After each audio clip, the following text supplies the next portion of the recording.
नमस्कार. फूडीज फ्लेवरमध्ये आज आपण पाहणार आहोत साबुदाणा विरहित उपवासाचे वरईचे डोसे.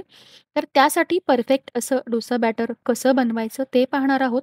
सोबतच इतर डोशांप्रमाणेच हे डोसा बॅटर सुद्धा तव्यावर व्यवस्थित असं पसरवता येतं. ह्या एकाच डोसा बॅटरपासून अगदी मऊ लुसलुशीत डोसे कसे बनवायचे व कुरकुरीत हवे असतील तर अगदीच कुरकुरीत डोसे कसे बनवायचे, या दोन्ही प्रकारचे डोसे आपण आज पाहणार आहोत.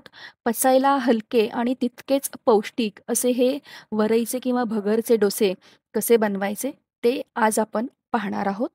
तर भगरचे डोसे बनवण्यासाठी मी इथे 1 कप वरई किंवा भगर घेतलेली आहे. ती स्वच्छ निवडून भाजून घेतलेली आहे. त्यानंतर यामध्ये आपण घालणार आहोत पाणी. पाण्याने 2 ते 3 वेळा आपण स्वच्छ ही भगर अशी धुवून घ्यायची आहे. त्यानंतर यामध्ये मी 1 ग्लास पाणी घातलेलं आहे आणि साधारणतः 1 ते दीड तासासाठी आपल्याला ही भगर भिजत ठेवायची आहे. तुम्हाला जर दुपारी याचे डोसे करायचे असतील, तर अगदी सकाळीच तुम्ही ही भगर भिजायला घालू शकता. भगर झाकून ठेवते. डोसा बॅटर बनवण्यासाठी सर्वात प्रथम मी इथे पाव कप शेंगदाणे साल काढून भाजून घेतलेले आणि 3 ते 4 हिरवी मिरची घेतलेली आहेत. त्याचे तुकडे करून घालते. अगदी थोडंसं यामध्ये आपल्याला पाणी घालायचं आहे आणि याप्रमाणे याची पेस्ट बनवून घ्यायची आहे. त्यानंतर ह्या भगरमधलं आपल्याला पाणी आहे ते काढून टाकायचं आहे. आणि याप्रमाणे भगरसुद्धा मिक्सरच्या भांड्यामध्ये आपल्याला घालून भगर छान अगदी पेस्ट होईपर्यंत व्यवस्थित अशी बारीक करून घ्यायची आहे. काही जे डोसा बॅटर आहे ते मी थोडंसं याप्रमाणे भांड्यात काढून घेते आणि त्यानंतर उरलेल्या डोसा बॅटरमध्ये मी एक उकडून घेतलेला बटाटा याप्रमाणे स्मॅश करून घालते. तुम्ही किसणीवर सुद्धा बटाटा किसून यामध्ये घालू शकता. यामुळे बटाट्याचे जे काही बारीक कण आहेत, ते न राहता अगदी स्मूथ असं छान डोसा बॅटर आपलं तयार होईल आणि याप्रमाणे डोसा बॅटर तयार झालेलं आहे. सगळं डोसा बॅटर एकसाथ बारीक झालं नसतं. त्यामुळे मी थोडंसं पीठ आधी काढून घेतलेलं.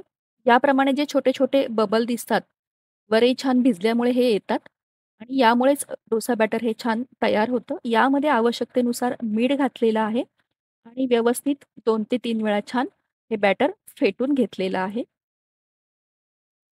आता बॅटर आपण साईडला ठेवून देऊयात आणि यासाठी लागणारी ओल्या खोबऱ्याची चटणी करून घेऊयात. त्यासाठी 1 वाटी ओलं खोबरं घेतलेलं आहे काप केलेले. 3 ते 4 हिरव्या मिरच्या घेतलेल्या आहेत आणि 2-3 अगदी आल्याचे काप, अगदी छोटासा अर्धा चमचा साखर आणि आवश्यकतेनुसार इथे मीठ घातलेलं आहे आणि याची सुद्धा आपण छान आता पेस्ट करून घेतलेली आहे. ही चटणी आहे ही एका भांड्यात आपण काढून घेऊयात आणि चटणीला छान फोडणी देऊन घेऊयात. त्यासाठी मी इथे थोडं अगदी 2 चमचे तूप घातलेलं आहे कढईमध्ये छोट्याशा. तूप व्यवस्थित गरम झालं, की त्यामध्ये मी अर्धा चमचा जिरं घातलेलं आहे आणि 2 लाल सुक्या मिरच्या घातलेल्या आहेत. जर तुमच्याकडे उपवासाला जिरं खात नसेल, तर जिरं घालू नकाच, ते स्किप करा. फक्त मिरचीचा तडका दिला तरी चालेल.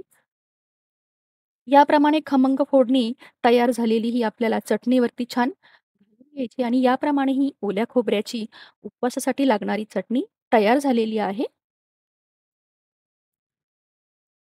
आता आपण डोसा बनवून घेतोय. त्यासाठी मी इथे पॅन तापायला ठेवलेला आहे. जेव्हा आपण डोसा बनवू, तेव्हा प्रत्येक वेळी हे डोसा बॅटर या पद्धतीने मिक्स करून घेणं गरजेचं आहे. तवा व्यवस्थित तापून तो मध्यम आचेवरती ठेवायचा आणि याप्रमाणे एक पळीभर असं हे डोसा बॅटर तव्यावरती घालून नेहमीच्या डोस्याप्रमाणे आपल्याला फिरवून हा डोसासुद्धा उपवासाचा तयार करून घ्यायचा आहे.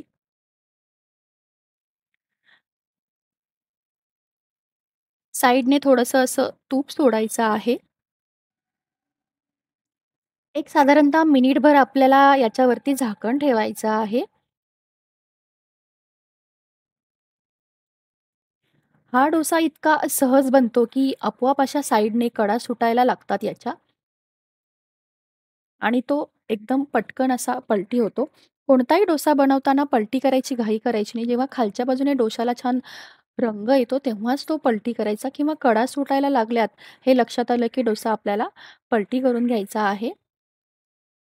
तर ह्या नॉनस्टिक पॅनवरती आपण मऊ लुसलुशीत हा असा डोसा तयार करून घेतलेला आहे.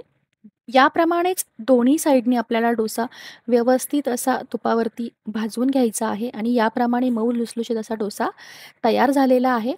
आता थोडा कुरकुरीत डोसा तयार करण्यासाठी मी इथे बिडाचा किंवा लोखंडी तवा वापरत आहे. याप्रमाणे पुन्हा एक पळीभर मी डोसा बॅटर या तव्यावरती घातलेला आहे. हा तवासुद्धा व्यवस्थित असा तापून घ्यायचा आणि त्यानंतर त्याच्यावरती आपल्याला हे बॅटर घालून घ्यायचं आहे. बॅटर अगदी परफेक्ट आहे. व्यवस्थित पटकन असं तव्यावरती आपल्याला हे घालता येतं. बनवायला हे डोसे अगदी सोपे आहेत. लोखंडी तव्यावरती सुद्धा हा डोसा अगदी याप्रमाणे तुम्हाला दिसत असेल, की तो सहज निघतो.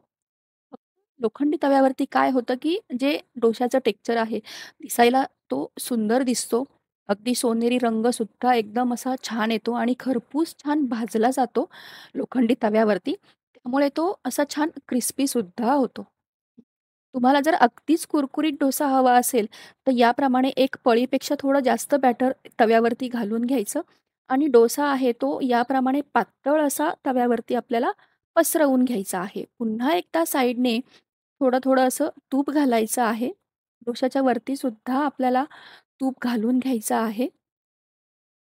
या डोशाला मात्र पटकन पलटी करायची आपल्याला घाई करायची नाहीये. जेव्हा आपल्या लक्षात येईल, की डोशाला खालून छान असा रंग यायला सुरुवात झाली, तेव्हा हा डोसा आपल्याला पलटी करून घ्यायचा आहे. आता माझा तव्याचा आकार हा मोठा आहे, त्यामुळे एका साइडने तुम्हाला असं वाटत असेल कदाचित, की डोसा करपला गेलाय. सगळ्या साइडने व्यवस्थित असा मोठा असल्यामुळे तवा जाळ लागत नाही. त्यामुळे मी असा मध्ये-मध्ये पलटी करत तो डोसा सगळ्या साइडने छान भाजून घेतला आहे. आणि याप्रमाणे आपला कुरकुरीत डोसासुद्धा तयार झालेला आहे. आज आपण ह्या एकाच बॅटरपासून मऊ लुसलुशीत आणि कुरकुरीत असे दोन्ही प्रकारचे डोसे पाहिलेले आहेत. सोबतच खमंग अशी फोडणीची, उपवासाची, ओल्या नारळाची चटणीसुद्धा पाहिलेली आहे. मी एक डोश्याचा तुकडा इथे तोडून दाखवत आहे. किती पटकन तो व्यवस्थित असा तुटतोय. व्यवस्थित त्याचा चुरा झालेला आहे. तो क्रिस्पी झालेला आहे छान. क्रिस्पी डोसा हा सगळ्यांनाच आवडतो. त्यासोबतच तुम्हाला इथे दिसेल, की अगदी मऊ लुसलुशीत, अगदी वयोवृद्धसुद्धा व्यवस्थित आरामात आवडीने खातील किंवा लहान मुलं. असा हा मऊ लुसलुशीत हवा असेल, तर मऊ लुसलुशीत सुद्धा याप्रमाणे ह्या एकाच डोसा बॅटरपासून आपण डोसा तयार केलेला आहे. ही आजची ही डोसा बॅटर किंवा वरईच्या उपवासाच्या डोशांची रेसिपी सोबतच ही ओल्या नारळाची खमंग चटणी ही रेसिपी जर तुम्हाला आवडली असेल तर व्हिडिओला लाईक करा, शेअर करा व रेसिपीच्या पुढील अपडेटसाठी नक्कीच फूडीज फ्लेवरला सबस्क्राईब करा. धन्यवाद.